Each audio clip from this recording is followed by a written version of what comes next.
ఏడాది అర్థమైంది కాంగ్రెస్ గవర్నమెంట్ నుంచి ఏం సాధించింది 2 బడ్జెట్లు పెట్టినారు సాధించిండు కొన్ని ఏం సాధించిండో అదొక్కసారి మీ ముందు ఉంచేటువంటి ప్రయత్నం చేస్తాను వచ్చి రాగానే కాంగ్రెస్ ప్రభుత్వం వచ్చిన తొలినాళ్లలోనే కృష్ణా నది మీద ఉన్న ప్రాజెక్టులన్నీ కూడా కేఆర్ఎంబీకి అప్పచెప్పొచ్చారు టీవీ పెట్టగానే ఇరిగేషన్ శాఖ కార్యదర్శి మన తెలంగాణ ఈఎన్సీ మాట్లాడుతుండ్రు కేఆర్ఎంబీ మీటింగ్ అయిపోయింది ప్రాజెక్టులన్నీ కూడా అప్పచెప్పాలని నిర్ణయం చేసినాం ప్రాజెక్టులు అప్పచెప్పి వచ్చినామంటారు కేసీఆర్ గారు చూడంగానే అయ్యో ఎంత పని అయిపోయాయని బాధపడ్డాడు 10 ఏళ్లు బీఆర్ఎస్ గవర్నమెంట్ ఉండగా ఏ ఒక్క ప్రాజెక్టు కూడా కేఆర్ఎంబీకి అప్పచెప్పలే ముందు కృష్ణా నదిలో మా వాటా తేల్చండి కృష్ణా నదిలో మా నీళ్లు మాకు వచ్చిన తర్వాతనే ప్రాజెక్టులు అప్పచెప్తామని 10 ఏళ్లు మనం అప్పచెప్పకుండా ఆపితే వీళ్ళు దద్దమ్మల లెక్క రాగానే 3 నెలలకే ప్రాజెక్టులు అప్పచెప్పారు కేసీఆర్ బయటకెళ్లి నల్లగొండలో గర్జించిండు ఎట్లా అప్పచెప్తారు రేపు మా నల్లగొండ మా మహబూబ్ నగర్ మా ఖమ్మం ఎడారైపోతుంది ఈ ప్రాజెక్టులు ఎట్లా అప్పచెప్తారని ఒక బహిరంగ సభ పెట్టి కేసీఆర్ గర్జిస్తే తెల్లారి మళ్ళీ ఉరికొచ్చి అసెంబ్లీ పెట్టి లేలే మేము ఇయ్యం వాపస్ తీసుకుంటాం అని అసెంబ్లీలో తీర్మానం చేసి మళ్ళా వెనుకడుగు వేసింది ఈ కాంగ్రెస్ ప్రభుత్వం ఇది కాంగ్రెస్ చేసిన మొదటి గొప్ప పని ఇక రెండవది మీరు మొన్న చూసిండ్రు మొన్నదాకా మనం ఒకటే తిడుతురు 66, 34 యాడికెళ్ళి వచ్చింది ఇది మీ నిర్వాకం ఆనాటికి సమైక్య రాష్ట్ర పాలకుల పుణ్యం ఆనాటి బచావత్ ట్రిబ్యునల్ ఆనాటి ఉమ్మడి ఆంధ్రప్రదేశ్ అసెంబ్లీ ఈ 299, 512 అనేటువంటిది నిర్ణయించింది ఎందుకంటే ఆంధ్రాకు మీరు 512 టీఎంసీల నీళ్లు కేటాయించి ప్రాజెక్టులు కట్టి ఆయకట్టు క్రియేట్ చేసిండ్రు తెలంగాణకు 299 మీరు చేసిన ఘనకార్యం మరి అప్పుడు ఏమైతుంది నీళ్లు పంచుకునేదాకా 2 రాష్ట్రాల మధ్య ట్రిబ్యునల్ పునః పంపిణీ జరిగేదాకా ఇదే పద్ధతి కొనసాగించాలని తాత్కాలిక అగ్రిమెంట్ జరిగింది దాని మీద నోటుకొచ్చినట్టు మాట్లాడిన వీళ్ళు కూడా పోయి మొన్న గదే అగ్రిమెంట్ చేసిండ్రు ఇప్పుడు ట్రిబ్యునల్లో చర్చలు జరుగుతూ ఉన్నాయి ఎంత దుర్మార్గం ఎంత చేతగాని కాంగ్రెస్ అంటే కేసీఆర్ ఉండంగా బీఆర్ఎస్ ప్రభుత్వం ఉండంగా ప్రతి సంవత్సరం 34, 35, 36% నీళ్లు వాడినాం కానీ కాంగ్రెస్ ప్రభుత్వం ఈ సంవత్సరం కృష్ణా నదిలో కేవలం 27% మాత్రమే మనం వాడుకొని 83% ఇవాళ ఆంధ్రాకి అప్పచెప్పింది అంటే మీరు ఆ 34 కూడా వాడలేని చేతగాని దద్దమ్మలు కదా అంటే వాడలేకనా లేక ఆంధ్రప్రదేశ్కో చంద్రబాబుకో దాసోహమైనరా వాస్తవానికి కృష్ణా నదిలో ఈ సంవత్సరం 990 టీఎంసీల నీళ్లు వచ్చినాయి ఆంధ్రప్రదేశ్ 715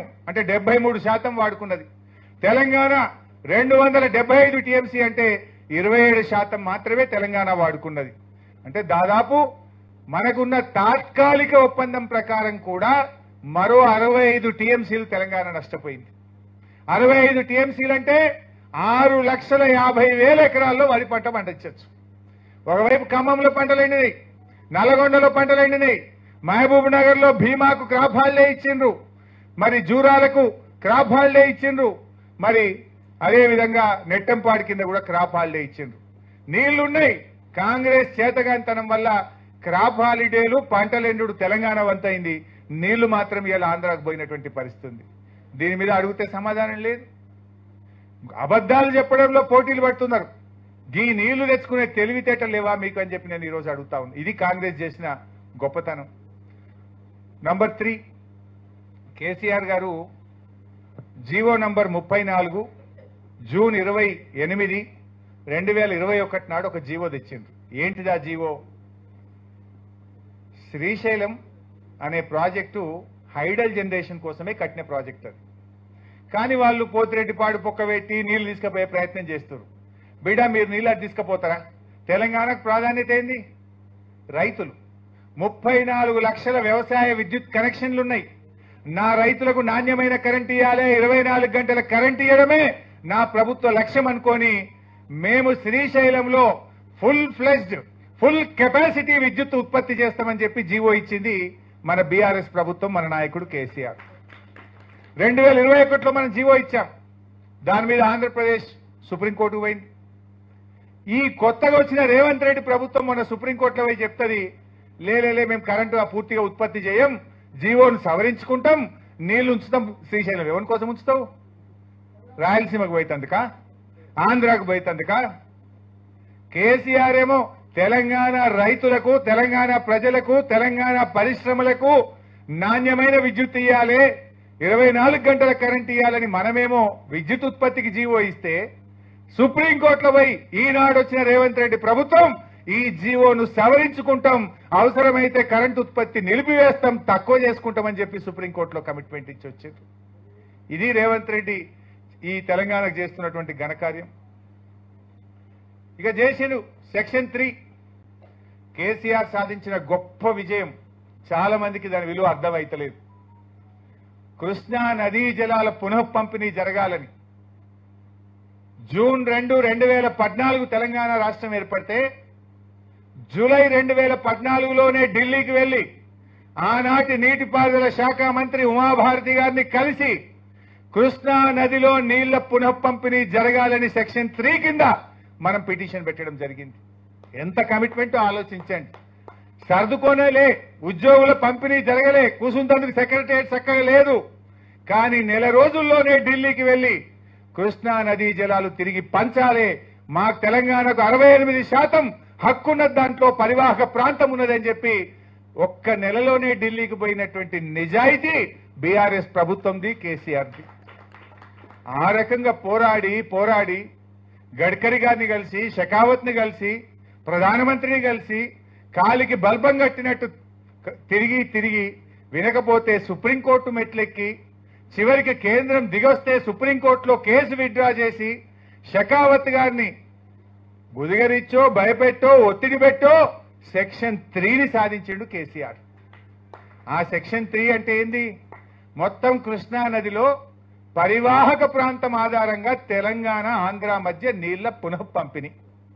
పరివాహక ప్రాంతం తెలంగాణలో 68% ఉంది. డెఫినెట్ గా నీళ్లు మనకే ఎక్కువ వస్తాయి. 575 టీఎంసీల నీళ్లు వస్తాయి మనకు. అంత గొప్ప విజయాన్ని, శాశ్వతమైన హక్కును తెలంగాణ పొందే విధంగా కేసీఆర్ సాధించిండు. ఆ 575 టీఎంసీలు సాధిస్తే, ఇప్పుడు సాధించే అవకాశం ఉంటే, ఆ ట్రిబ్యునల్ ముందు వాదనలు వినిపించాలంటే ఇవాళ ఈ ప్రభుత్వం ఎంత దుర్మార్గంగా వ్యవహరిస్తుందంటే ఎవరిని పెట్టుకున్నదో తెలుసా? ఒక నీటిపారుదల సలహాదారుడు ఆదిత్యనాథ్ దాస్. ఎవరైనా ఆంధ్రప్రదేశ్ చీఫ్ సెక్రటరీగా ఉండి పోతిరెడ్డిపాడుకు పొక్కబెట్టి రాయలసీమ లిఫ్ట్ను పెట్టి ఆ రోజు గ్రీన్ ట్రిబ్యునల్లో సుప్రీంకోర్టులో రాంగ్ అఫిడవిట్లు ఇచ్చిండు. పనులు ఆపేసినామని అఫిడవిట్ ఇచ్చిండు, పనులేమో ఫుల్ స్పీడ్ జరుగుతున్నాయి. ఈ తప్పుడు అఫిడవిట్లు ఇచ్చి తెలంగాణ నీళ్లు దోచుకోవడానికి ప్రయత్నం చేసినటువంటి వ్యక్తి ఆదిత్యనాథ్ దాస్. కోర్టు మొట్టికాయలేసింది ఆదిత్యనాథ్ దాస్ కు. బిడ్డ నిన్ను జైలుకు పంపిస్తా అని చెప్పింది. ఆయనకు ₹1,00,000 పెనాల్టీ వేసింది కోర్టు. ఎందుకు వేసింది పెనాల్టీ? ఎందుకు పంపుతాన్న జైలుకు? తెలంగాణ ప్రయోజనాలు గండి కొడుతున్నావు, తెలంగాణకు అన్యాయం చేసేటట్టు వ్యవహరిస్తూ కోర్టును తప్పుదో పట్టించినావు కనుక నిన్ను జైలుకు పంపుతా అని కోర్టు చెప్తే ఆ పుణ్యాత్ముని తెచ్చి ఇప్పుడు తెలంగాణ నీటిపారుదల సలహాదారుడుగా పెట్టుకున్నాడు రేవంత్ రెడ్డి. ఎవరిని పెట్టుకుంటావు నువ్వు?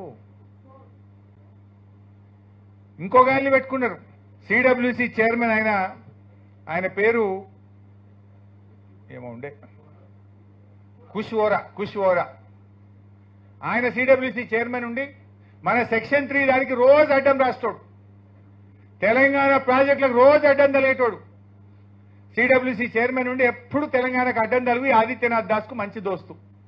ఈయన పోయి ఆయనతో పెట్టు, మనకే రోజు అడ్డమే తలుగు. ఇప్పుడు ఆదిత్యనాథ్ దాస్ అడ్వైజర్ కాగానే ఆ కుష్వోరా ఇప్పుడు LLB చదివిండట. ఆయనను సెక్షన్ 3 కింద తెలంగాణ నీటి వాటాలు తెచ్చుకోవడానికి అడ్వకేట్ ఎవరంటే కుష్వోరా. వీడు ఇంకో ద్రోహి. ఇక తెలంగాణ ప్రభుత్వానికి ఎంత చిత్తశుద్ధి ఉన్నది, ఎంత నిజాయితీ ఉన్నది. మనమేమో విద్యాసాగర్ రావు లాంటి నిప్పు లాంటి మనిషి నీళ్లు నిజాలు అనే పుస్తకం తెచ్చి తెలంగాణ సమాజాన్ని జాగృతం చేసిన మాజీ సిడబ్ల్యూసి ఇంజనీర్ను మనమేమో అడ్వైజర్ గా పెడితే, తెలంగాణ ద్రోహులను, తెలంగాణ హక్కులను కాలరాసినవాడు, తెలంగాణ ప్రయోజనాలను దెబ్బగొట్టిన ఒక కుష్వోరాను, ఒక ఆదిత్యనాథ్ దాసును పెట్టుకొని వీళ్ళు వ్యవహారం చేస్తే తెలంగాణకు మేలు జరుగుతుందా?